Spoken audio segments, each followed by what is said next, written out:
Vladimir Putin mungkin telah mengalami kekalahan bersejarah setelah Rusia menginvasi Ukraina.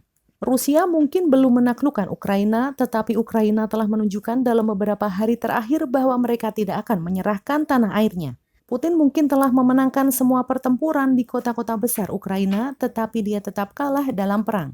Impian Putin untuk membangun kembali kekaisaran Rusia selalu didasarkan pada kebohongan bahwa Ukraina bukanlah negara yang nyata. Ia membuat propaganda bahwa penduduk Kiev, Kharkiv, dan Lviv berharap pada pemerintahan Moskow.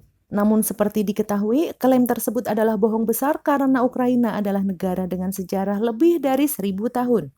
Saat merencanakan invasinya ke Ukraina, Putin dapat mengandalkan banyak fakta yang diketahui. Presiden Rusia tahu betul bahwa secara kekuatan militer, Rusia tidak akan dapat dibandingkan dengan Ukraina. Putin juga tahu bahwa Pakta Pertahanan Atlantik Utara atau NATO tidak akan mengirim pasukan untuk membantu Ukraina.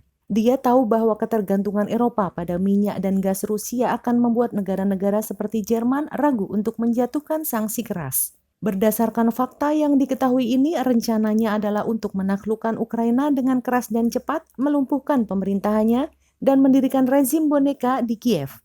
Tapi ada satu hal besar yang tidak diketahui Vladimir Putin tentang rencana ini. Putin tahu dia memiliki kekuatan untuk menaklukkan Ukraina, tetapi apakah rakyat Ukraina akan menerima rezim boneka Moskow? Putin bertaruh bahwa mereka akan melakukannya. Dengan berlalunya hari semakin jelas bahwa pertaruhan Putin gagal. Rakyat Ukraina melawan dengan sepenuh hati, meraih simpati dunia luar, dan yang terpenting adalah mereka memenangkan perang.